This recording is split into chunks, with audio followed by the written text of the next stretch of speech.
looking forward to hearing more about the report, which is a very important piece of work for UKRI, and I'm sure for other stakeholders across the sector. I'm probably preaching to the converted here, but I firmly believe, and UKRI firmly believes, that doctoral candidates are the lifeblood of our research and innovation system, and their supervisors therefore play an immensely important role in fostering the next generation of researchers, whether their careers will take them to continue in academia or to move into the wider economy and bring the benefits of their doctoral education there. So we really welcome the work that UKCGE does to help us understand the views and challenges and aspirations of the supervisors of research, and the UK Research Supervision Survey is a really important part of that.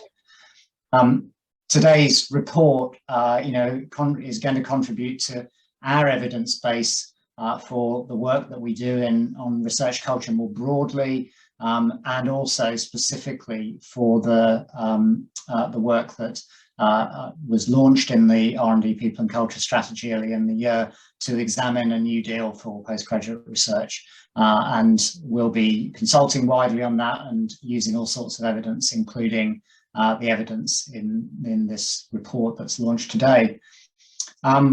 That report, it's been a big week for doctoral training in that we've published two other important reports, reviews by the EPSRC and ESRC of their doctoral provision, and I think this is really the collective evidence is really helping us think through the issues around doctoral training. We're going to hear a lot about the report, and I certainly don't have time to do its rich and deep insights justice in my few moments of comments. But there is one thing that struck me from the report that I just wanted to mention, because it's not only something that comes out of this survey of supervisors, but also out of both the EPSRC and ESRC work. And that's the importance of for us all to really grasp this challenge of increasing the representation of people in doctoral training and addressing some of the acute areas of underrepresentation. This is something I know that all of the councils across UKRI are thinking hard and working hard to address. And in Research England, we've been working with the Office for Students on a specific programme aimed at increasing the representation of Black, Asian and minority ethnic doctoral candidates. And I think it's important or very encouraging for me to hear from this report that the supervisors of doctoral candidates are equally seized by the challenges of increasing representation. So today's report is an important contribution to the evidence base, and I'm looking forward to hearing more about the report and its contents in the next hour or so. Thank you. Thanks very much, Stephen. Yes, nobody's going to be short of reading material this weekend. At least 3 big reports, and as you say, the really important funding call from OFS and Research England. I think the outcomes of that will be coming out at the end of this month.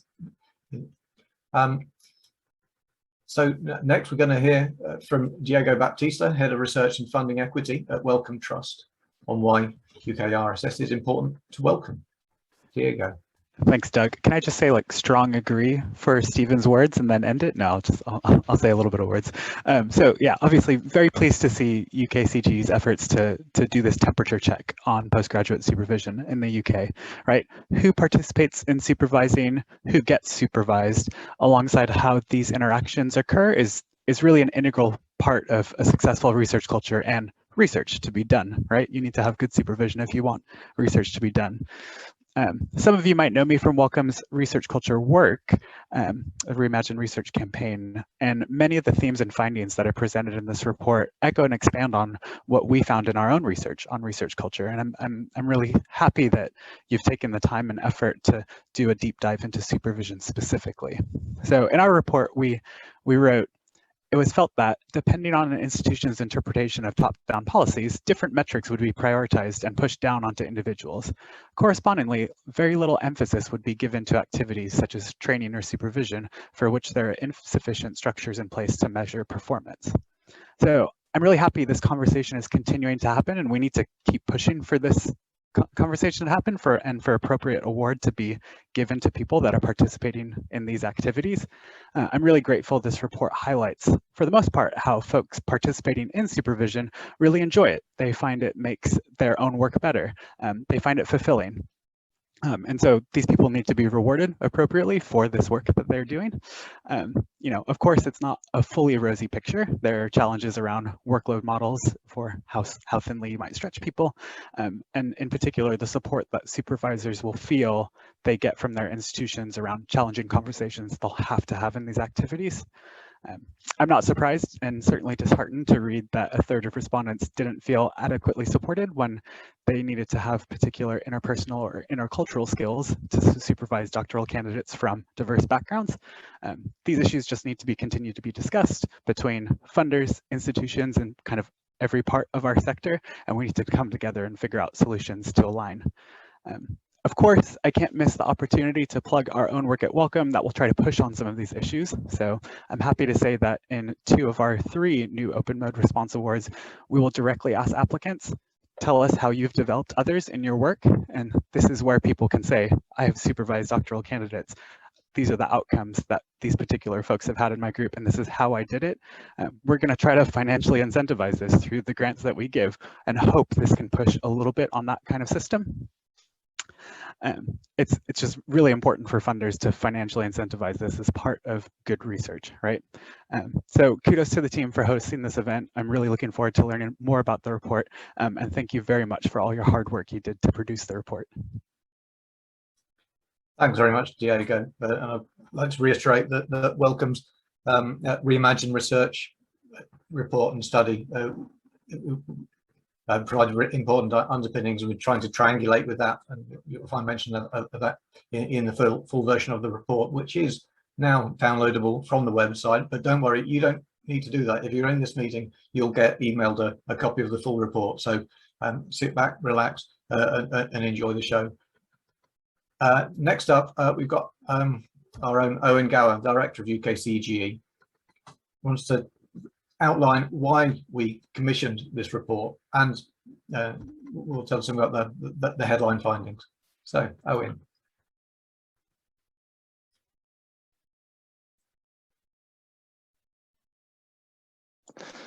Hello, good afternoon, everyone, and thank you to Stephen Hill and Diego Baptista for introducing the report and their kind words of welcoming it as part of the evidence base that we've got now on research supervision. It's my job to sort of whet your appetite for what's in the report, so I'll try and do that. Forgive me if I've been a little bit too controversial in some of the words that I've got here, but I just want to make sure that you do download the report. So my first duty is to thank all those involved. This was a real team effort, and it's always a sort of a tricky one to thank people, because it's almost as though you're blaming them for any errors or misinterpretations that might be in there. But I think it's really important that we thank everyone that was involved. Doug's already mentioned Karen Clegg, who instigated it through our Board of Trustees, but also the support that we received from UKRI and Wellcome, without which we couldn't have done it, is really very important. And then, you know, we consulted our friends in the sector to make sure that we ask the right questions and that to elicit the richest possible response. And those friends, Stan Taylor being, you know, first among them, is often supported us in our work on research supervision, and also Kay Guccione, who helped us to understand really what the early career perspectives might be on some of the questions that we're asking. So just for those who aren't as familiar with the UK Council for Graduate Education, as you should be, where have you been? I just wanted to point out that research supervision, championing research supervision, advocating for it, supporting it, is absolutely the core part of what we do at the Council. It's written into our charitable objectives. And here's some of the work that we've done on this. Again, you can see there that Stan Taylor has really helped us to produce some of this supporting activity. And so it was a natural progression for us to then turn to do something even bigger with our understanding, with our wanting to understand research supervision, so that we can target our support better as a charity. So this is what we've produced. I've shown you here the contents page for the UK Research Supervision Survey. It was an absolutely massive undertaking, not only in analysing the results, but also homing in on what we wanted to know about research supervision. I remember one of our early meetings was, one of our funders, in fact, said that you can't answer everything with one piece of research, and obviously our ambitions was to answer as much as we possibly could.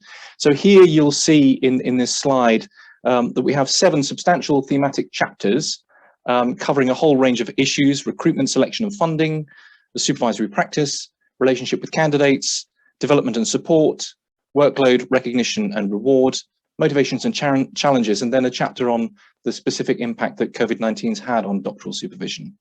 And in addition to those thematic chapters, we have a really interesting, I think, chapter on the profile of the respondents and their career backgrounds. So that's also worth digging into if you want to know more about who is doing doctoral supervision in the UK. In terms of the profile of respondents, by and large, I think we're extremely pleased with the representation that we had in this survey. We had 3,435 respondents. And when we started this project, we worked with a research agency, and they told us, we estimated that there are probably about 25,000 active research supervisors in the UK. Nobody quite knows the exact number. And they told us that if we had 700 responses, that would give us some sound findings. Well, we had 3,435, and the mixture is, I think, as you can see from this slide, extremely good. So we had a good mix of career stages. In terms of gender, 46% identified as female, 50% male, 3% preferred not to say, and the remainder were non-binary or non-gender conforming. In terms of institution type, 68% were from pre-1992 institutions, 26% from post-1992 institutions, and the remainder from specialist or non-academic organizations. So there is an element of collaborative supervision in this survey as well. And in terms of discipline, 59% were from a STEM discipline, and in the actual report you can see the breakdown of other subject areas. Diversity of the respondents was perhaps less mixed. 89% were white, and it's hard to know whether that's representative or not, but that's what we had.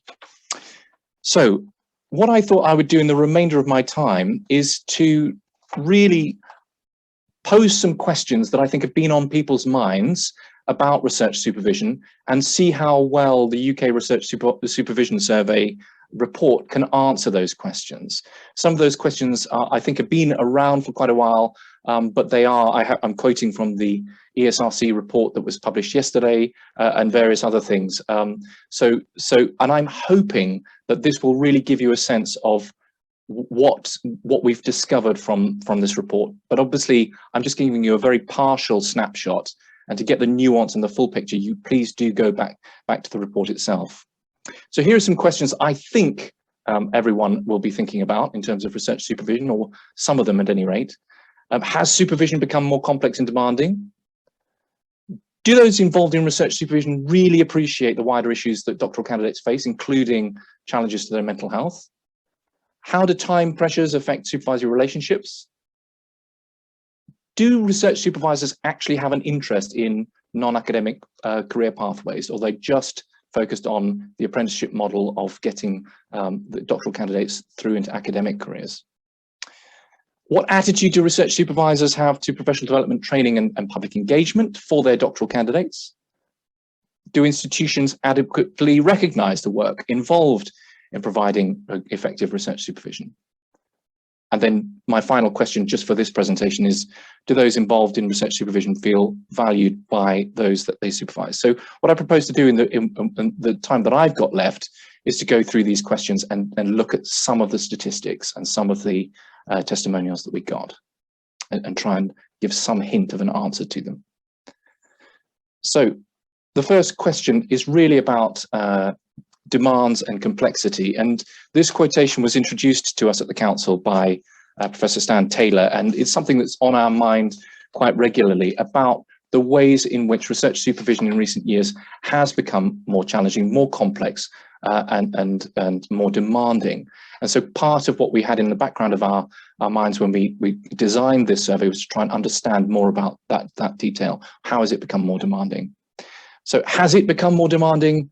Simple answer, absolutely yes. The majority of respondents were in no doubt that even over the last 5 years, doctoral supervision has become more demanding. But as I said earlier, if you want to find out more about the ways in which it's become more complex and demanding, you're going to have to download our report. So my next question is, do they appreciate the wider issues? Do research supervisors appreciate the wider issues, particularly around mental health and well-being, around pastoral support and so on? So here we asked, the first question we asked is it my role to supervise, we asked for agreement with the statement, is it my role to supervise a person, it is my role to supervise a person and not a project. And to that question, 73% agreed. So it is my role to supervise a person, not a project. In other words, they're focused on the person rather than the thesis, according to that response. 79% agreed that it was their role to provide pastoral support. 76% agreed that it was their role to respond to mental health and well-being needs. So from those sorts of findings in the full report, we speculate about whether what we're calling person-centered supervision is in fact the norm in the UK. And although we do acknowledge that we need to do further research in order to fully justify that speculation. That being said, even if it is the research supervisor, even if a research supervisor accepts that it's their role to provide pastoral support and to be there in terms of responding to mental health needs, there's still a question about whether that role is wanted. Should they be there? And in that case, I just for you know to show that there was difference of opinion on this, I've given you those two quotations there, which actually indicate that for a minority, they didn't feel that it was appropriate to be offering mental health and pastoral support as a supervisor. And then I thought this quote was very nice in sort of pushing the question back. It's not the research supervisors who don't understand the wider challenges about what it takes to undertake a doctoral degree. It's the system. So do universities, do funders really understand that doctoral candidates, you know, they may have dependents, they may fall pregnant, they may find themselves homeless, they may find themselves seriously ill. I mean, what is the system doing to address those wider challenges that you know, doctoral candidates may face? So I thought that was a quite nice sort of reversal of this question from one of our respondents. Now, in terms of time pressures, we absolutely found that that people were extremely concerned about time. 40%, when we asked them what's the one thing that would improve your role as a doctoral supervisor, 40% said more time, 15% said reduced workload. So essentially 55% were feeling time pressured. And it's easy to trivialize something like that. You ask anyone about anything to do with their work, and they'll always ask, say that what they need is more time. But what I really wanted to emphasize in this slide is that being pressured in time, but feeling that pressure of time affects the supervisory relationship. We have someone I rather courageously put here that, you know, if you're feeling pressured by time, you are going to be pushy, and the quality of your interactions are going to be poorer. And I think it's really important not to trivialize that issue about research supervisors feeling that they need more time. And yeah, so that's really the point I wanted to make in that slide. In terms of career support, we found that actually, you know, 65% of respondents said that it was their role to support non-academic careers. You know, the research that we provide can't determine the quality of the advice that they offer for non-academic careers, but nevertheless, it's important to say that they are not sort of blinkered in their approach to the future careers of their candidates. Now, here's something that I thought really was quite interesting. Is it the case that research supervisors focus just on the thesis, or are they interested in the wider training and development of their doctoral candidates? Well, I think from this slide, it's overwhelmingly clear that supervisors do take their role as signposting further training, further professional development, further opportunities for public engagement really seriously. So here you can see the vast majority would agree that that is part of their role. Again, we didn't determine how effectively they fulfill that role, but it's nevertheless, the attitude is that that is absolutely what they're there to do. In terms of institutional recognition, Diego's already mentioned that we were very motivated by a finding in the Wellcome Trust's own research about the ways in which supervision may be underemphasized. And here is a slide which may not really answer that question, but in the report you'll find lots of different findings which may give you more of a grip on it. But I just wanted to present this chart to just show you that 52% have research supervision allocated in their workload recognition, but almost just as interesting to me is the 23% who don't know whether research supervision is given an allocation in their workload. But their institutional workload models. I think that's quite telling, really, that they just don't know whether or how much time they should be spending on research supervision. And then I suppose my final question, which is I wanted to end on a relatively positive note, is, well, do research supervisors realise how valued they are by their candidates?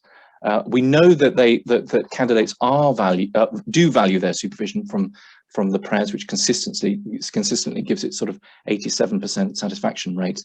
And here we have in our own finding, doctoral supervisors, those involved in doctoral supervision, really do have a sense of value from those that they supervise, 92%. So that's a really encouraging finding.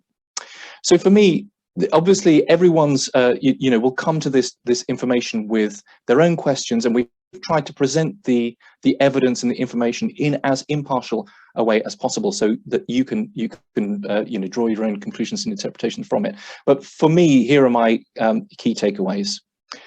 91% enjoy supervision, 93% value their involvement in supervision. It's a really passionate community, very, very dedicated community. We think that person-centered supervision is the norm in the UK, from the consistency of attitudes to pastoral support, to mental health support, to thinking about the person and rather than the research as the most important thing that they're supervising. So we think that that's clear, but there's more research to be done on that, particularly in the sort of the way in which supervisory styles might differ between different types of candidates and so on and so forth. We didn't do research in depth on that kind of question, but we think that can be established. The person-centered supervision, it can be established from what we found. So 71% did feel like they were supported to enact good supervision. That may be from colleagues rather than sort of official institutional recognition and support or training, particularly given that only 52% would say that they felt that research supervision was valued by their institution. Team supervision, I think, has become a standard practice now in research supervision. We found that 70% frequently or always undertook team supervision, and 65% would agree, or 65% of those that undertook team supervision, well, in fact, it was 65% of the whole respondents, the 3,435, it wasn't just those that undertook team supervision, would agree that it offers a better experience for the candidate. And then I think this is a really useful and interesting finding, that 82% agreed that research supervision improves the quality of their own research. I think that is a really important finding. And I think it says a lot about the role of postgraduate researchers in creating the vibrant research environment that supervisors themselves enjoy. So, and then that last point, which I think is the one that Stephen has already pointed out, that 75% of the respondents really would say that increasing the diversity of the doctoral candidate population would improve the quality of the research culture at their own institution. I think that, again, is a very important, very positive finding. So thank you for your attention. Those are my key takeaways. That's my whistle-stop tour through some of what the questions might be that you will have for this report, and some indications of the kind of answers that you're going to find. So thank you very much indeed, and I look forward to the discussion. Thanks very much, Owen, for that summary.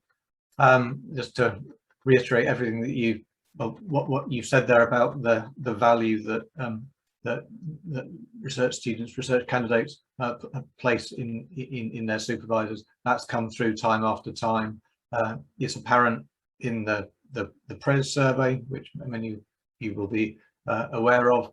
Some scores in that dropped quite a lot, but the supervisors and the reliance on the supervisors and the trust in the supervisors, that's remained strong all the way through COVID, and I think that our research students would be in a far trickier place if those relationships hadn't stayed robust or even got stronger.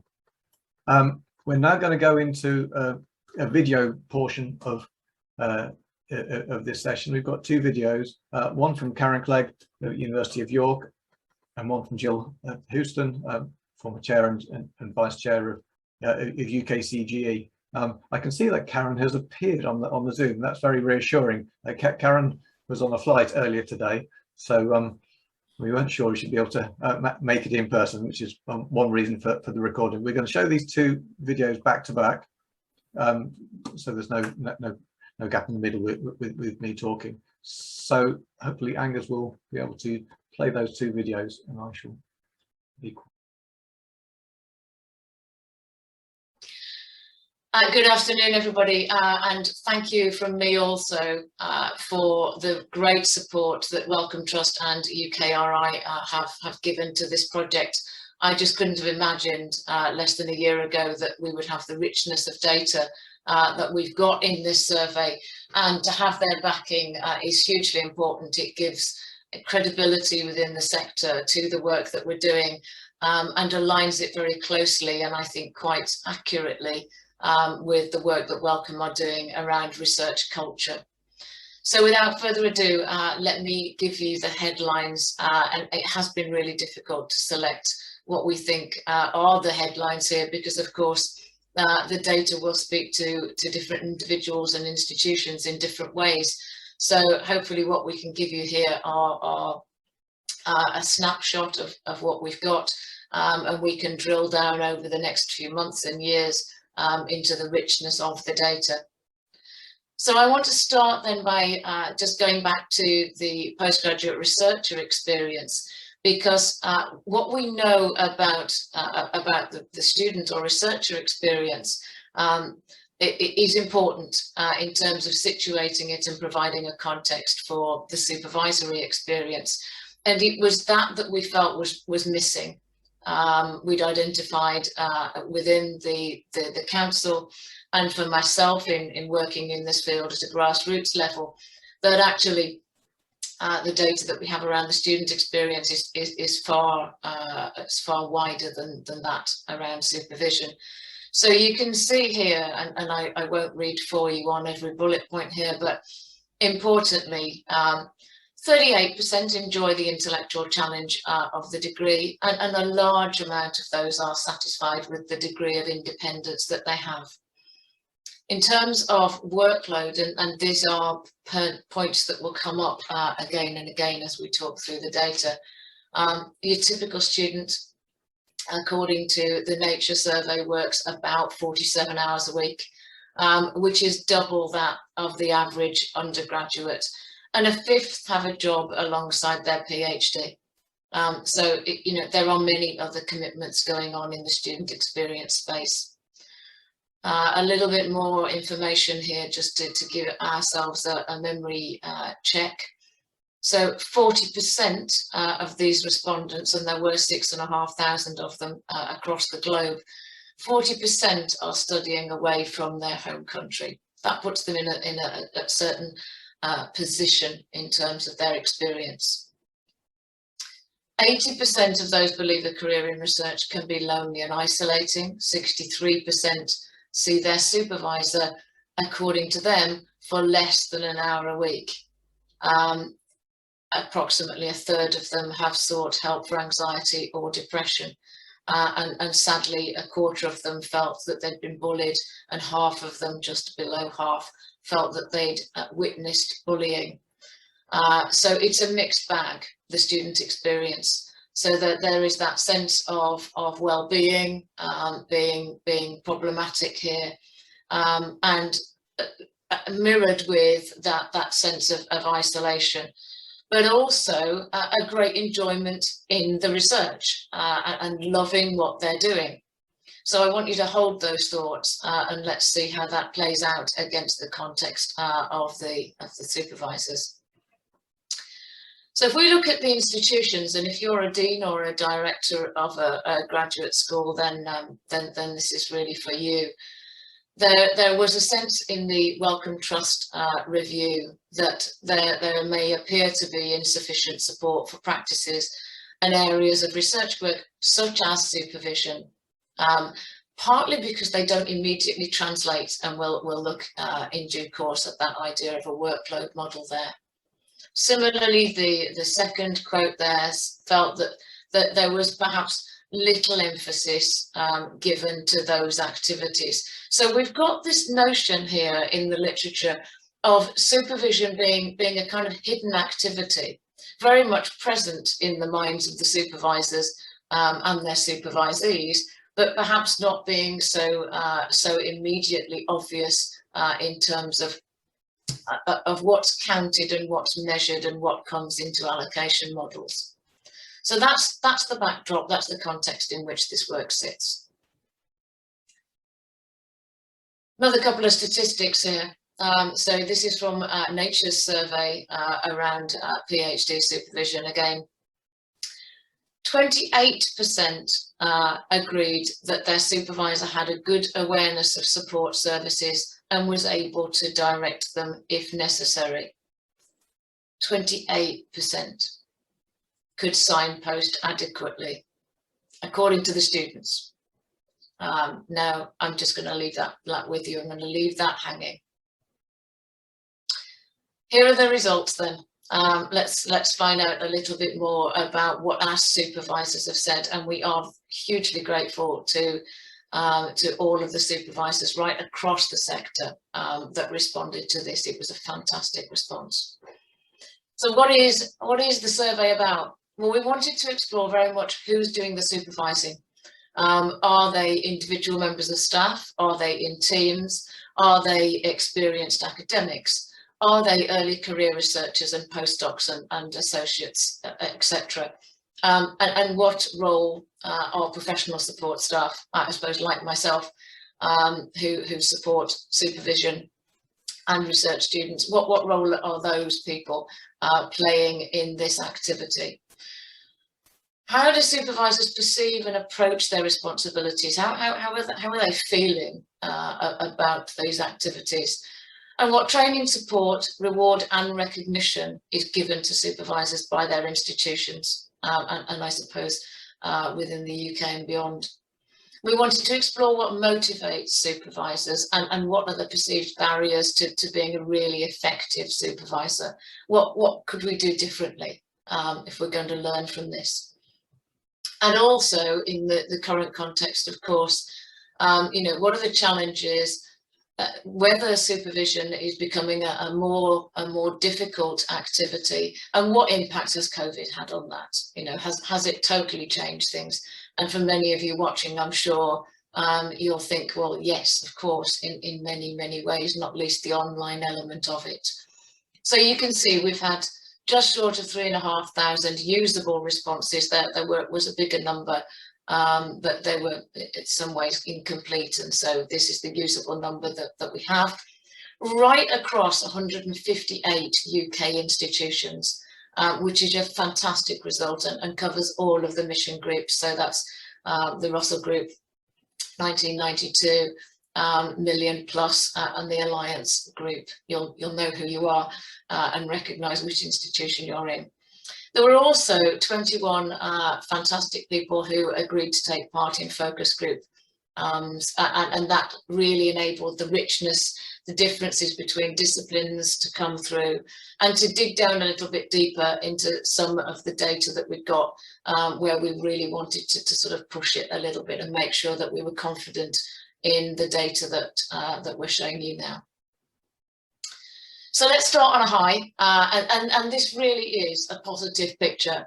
It really is. I'm probably going to play the bad cop here, and Gill will probably play the good cop. But I am going to steal the thunder a little bit in terms of the really positive picture. So take a look at this.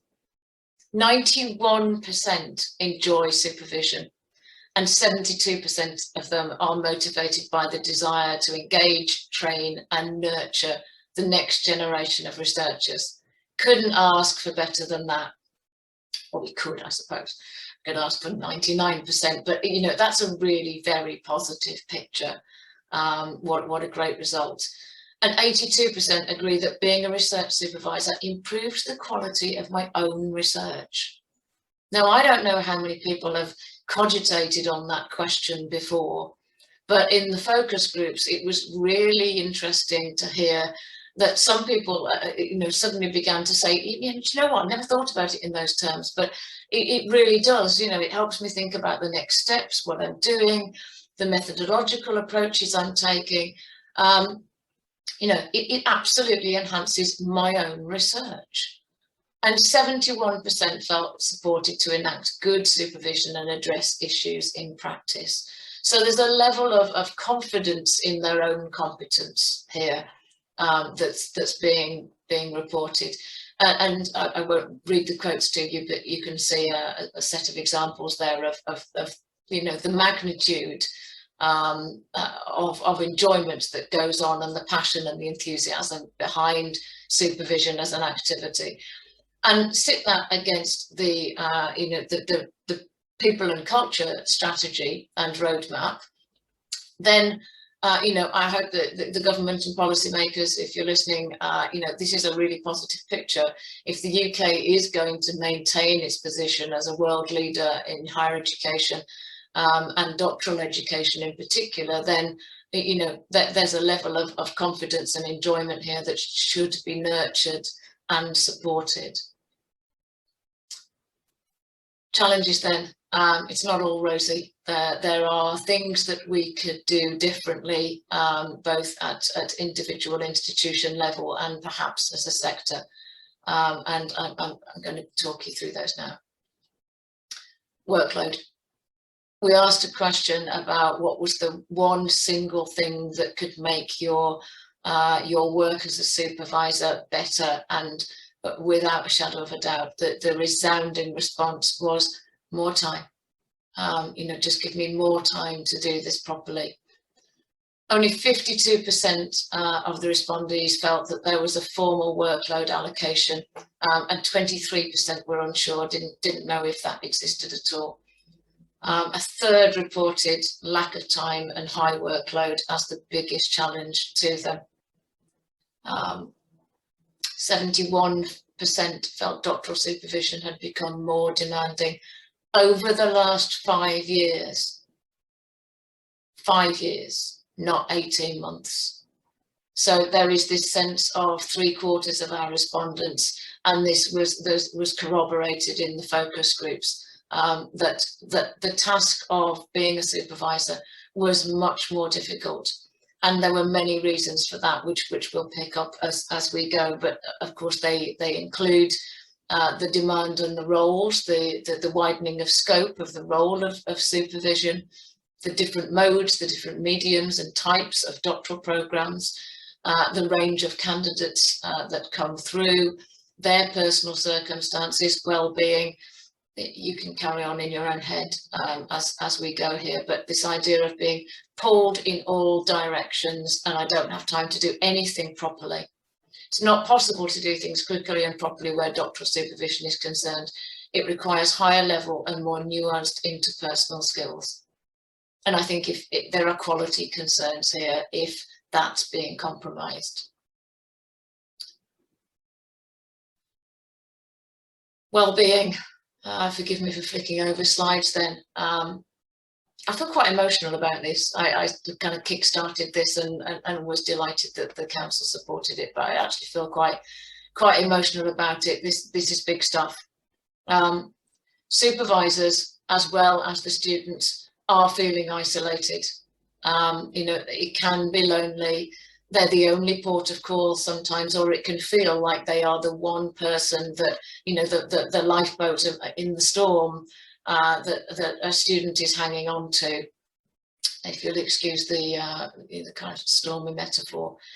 32% agreed that concerns over supervision have kept me awake at night over the last 12 months. Now that may be a COVID thing, but you know, perhaps not. 31% supervising doctoral candidates makes me anxious. It's that level of responsibility is what we heard in the focus groups. That sense of being the all-important person. And there's no two ways about it, that they are the all-important person. They make the judgments about performance and quality, and they're also there on the other side of the fence, you know, saying, you know, we can get through this together. And so there's that dual role that's quite difficult to align and handle, I think, at times, of being both the line manager and also sort of critical friend. 68% found it challenging to balance supervision with caring and domestic responsibilities during COVID, and 77% found it challenging to help candidates change or refocus or rethink their results or their methodology as a result of the pandemic. Now, we could just wipe all of this under the carpet and say, well, you know, yes, the pandemic's been one hell of an experience for everybody. And so we're over that now. But, you know, I think probably we can use this data to think more critically and with more empathy about the role of supervision. One of our candidates here, you see, I literally have no time for my own research anymore because I'm having to spend all of it on PhD monitoring, supporting candidates' constant requests for extensions and further funding, which they've been forced to make because of the pandemic. You know, that person was not a lone voice. So there's a well-being issue. There's a wider cultural issue, and I hesitated about whether culture was the right word to put on one slide and whether actually it's all encompassing and covers everything, and probably it does. But it was a way of thinking through some of these results that all fit into the wider picture. So 22% said there was no institutional formal recognition for supervision, and 55% were unsure. So if my maths is right, that's, you know, that's 77% who really don't know whether there's any recognition for supervision at all at their institution. So if you're watching this and you're behind a recognition scheme, then there's some comms to be done. And if you're watching this and you don't know if there's a recognition scheme, then there's work to be done. 70% said that they took part in team supervision. So these are typically more than two. And 65% agreed that team supervision offers a better experience to the candidate. So at institutional level, perhaps we can be thinking about how we bring teams together. You'll see the quote there on the left. Whether we bring teams together with a wider disciplinary background to enable, you know, that really fantastic interdisciplinary work and to bring different perspectives to it. Maybe that's something that we can consider. Just to balance out the previous slide, which focused on the COVID experience, just to let you know, 71% said that supervision was more demanding. So this is an ongoing issue. And one of those big issues is that time, the average time that principal supervisors spend supporting candidates is 3 to 4 hours a week. Now compare that to my first slide, where the students' perceptions and response is that they're seeing their supervisor for maybe an hour a week or less. So depending on how many candidates you're supervising, you may be seeing them for an hour a week. If you're seeing 6 or 7 students, that's maybe 6 or 7 hours a week, or maybe you're seeing them for half an hour. Who knows what the right amount of time is to see a student? And we've talked about this long and hard. We're not sure that there is a right amount for seeing a student, but there's no doubt about it that the more students you have, the more time it takes, and the more pressured that work environment becomes. And perhaps the student response then is, I'm not getting as much as I need. And it's balancing both expectations with genuine need in terms of quality of progression, and the balance there with all of the other duties that a supervisor has. There are some reflections then. That has been a little bit of a whistle stop tour, so let me just sort of think about where we might be going with this then. I think there's a call to arms here about supporting the researcher and not just the research process. You'll see here some really positive stuff, and if I was someone else, I'd be presenting this as a hugely positive picture. 84% understand their policies and procedures. Now that's got to be a good thing, because if you're following procedures, then the student will have a good quality experience, and positive, successful candidates will come out after the appropriate amount of time. This is all good stuff. But if you can compare that with whether a supervisor is able to be a role model, of which 21% said yes, and can I be sure and support my doctoral candidate publishing within their field, 30%, providing careers advice, 39%, pastoral care, 49%. Balance that with the amount who are seeking help for anxiety or depression. And there's a call here for someone in a supervisory team to be able to signpost and provide support for those students. Doesn't necessarily have to be the first supervisor. I'm not saying a supervisor has to do all of this, because clearly the workload means that they can't do all of this, and they are suffering as a result of the pressure. We're hearing that. But perhaps there can be, some better distribution of the different roles that a supervisory team might take upon, so that all of these areas are met with the same level of care and attention and expertise that every supervisor wants to bring to the party. Reward and supervisory experience. There's no doubt about it. When we spoke to people in the focus groups, I say we, I didn't, they were done independently by Shift Learning, but the messages that we got from those focus groups was that where there was a reward and recognition, for the most part, it was through the promotions process. And it was very much based on a metric of number of successful completions, 86%. Because you can count it and it's easy, and it's not a bad measure. Why would we not do that?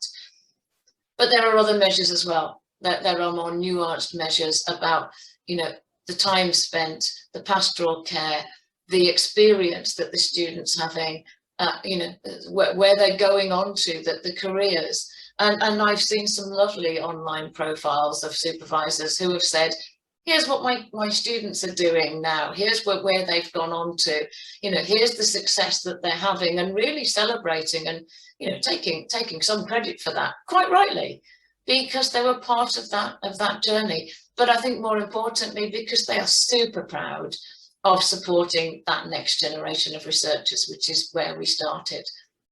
So if we're going to reward supervisory performance, and perhaps we should, then perhaps we can think of other things, such as their engagement with training, asking them to talk about the way in which they provide support for supervision. It's leadership, it's person management, it's a heap of skills that we would consider important, not just did they get the PhD at the end?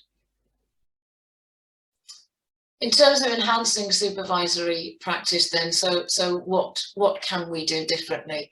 Well, there's a real strong evidence base now that says that communities of practice and reflecting on practice are really important.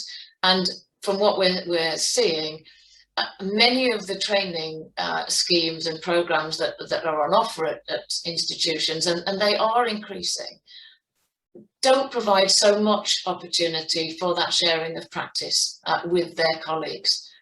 The other thing that we need to bear in mind here is that if they're discussing with colleagues and those colleagues don't know, then we've got a bit of a vicious cycle going on. And so perhaps, some different ways of thinking about training and exposure to perhaps the pedagogy and the literature and all of the research that's been done might be useful also, rather than this perhaps quite narrow focus on do you know the processes and do you know the procedures, which must stay, but which perhaps can be nuanced with other areas. So there's this sense of talking, of sharing of practice that works, of talking through some of the challenges in a sort of mentoring type environment, and being able to say, what strategies have you used, is all really useful. And we can see from the data there that there are ways in which training could be developed in different ways. So I'm probably over my time here. So the main considerations there for institutions and perhaps for the funders also, workload allocation for supervision perhaps needs some attention, along with an optimum number of supervisees per principal supervisor. When we asked them, when we looked at the data, it's suggesting probably 4 is the optimum preferred number of candidates per individual, and we heard from supervisors who were in double figures, many of them, not just a handful. There are considerations, as I've just spoken about, around training and support, about what that includes, whether it's mandatory, whether it's for all new supervisors, whether it's for experienced supervisors. I'm not going to give a personal opinion on that one. There are also issues which I haven't spoken about much here, but a lot of data, which I'm sure we'll look at some point in other events, about the transparency of recruitment and selection processes for doctoral researchers. And as I have spoken about, the reward and recognition, how are we really saying to our academics and our early career researchers who were involved in supervision, this really matters, we really value it culturally, what you're doing for the next generation of supervisors is really important. So for me, those are the things that I'd be going home and ruminating on, and I am doing within my own institutional context. And I think what the data has shown us is that we have a super system in the UK. It can be enhanced.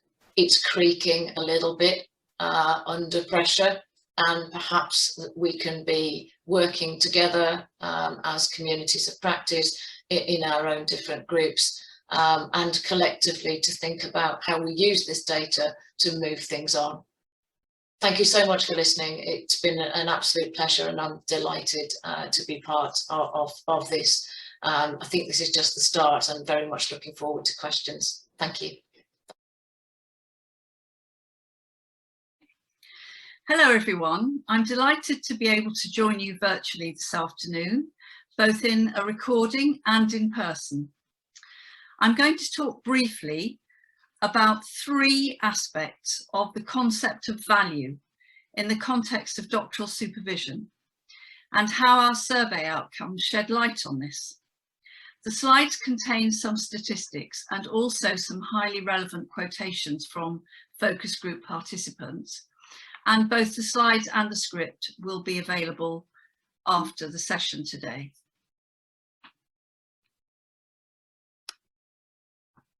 So I'm going to begin with a short section on the value of the role to supervisors. As we see here, overwhelmingly, as in 93%, supervisors value their role in training the next generation of researchers. The quotations reveal why this is the case. In many ways, this is unsurprising, given that those who enter academia do so primarily because of a passion for research and for their subject.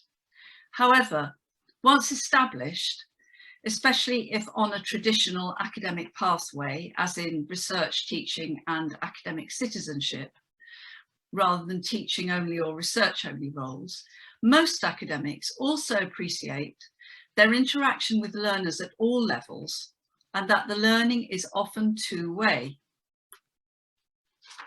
As shown here, our survey demonstrates, for example, that 82% of respondents believe that being a doctoral supervisor enhances their own research, as summarised in the two quotes.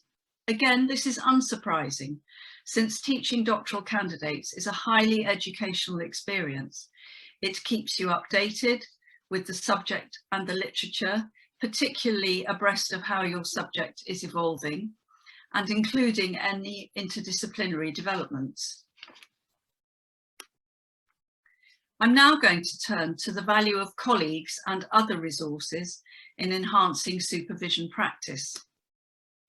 As we see from this slide, we also learned from our survey that both experienced and inexperienced supervisors not only rely on colleagues to enhance their practice, as in 73%, but that a significant proportion, 42%, also consult their supervisees about how they're doing, indicating they're willing to reflect on the impact of their supervision approach on candidates and to learn how to improve it. I found this particularly heartening. Other strategies for improving practice include consulting institutional handbooks, discussion of practice during appraisals, and participation in events specifically for supervisors, such as forums or updating sessions.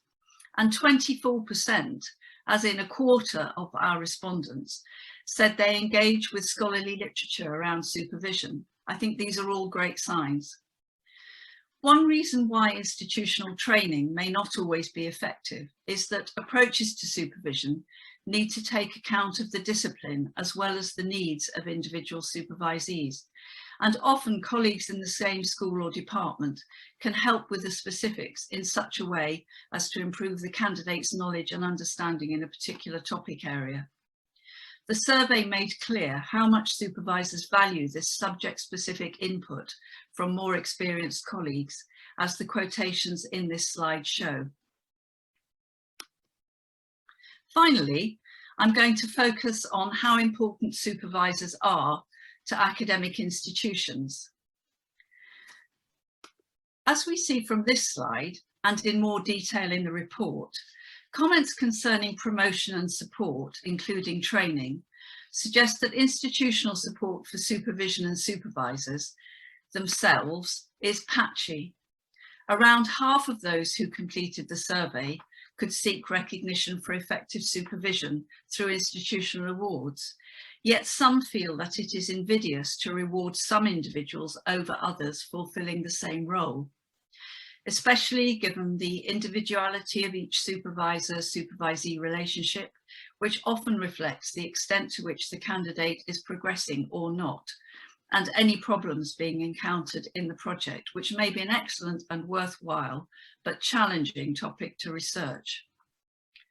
From the survey results, we understand that some do feel valued by their institution, that's 52%, whereas others do not, 40%.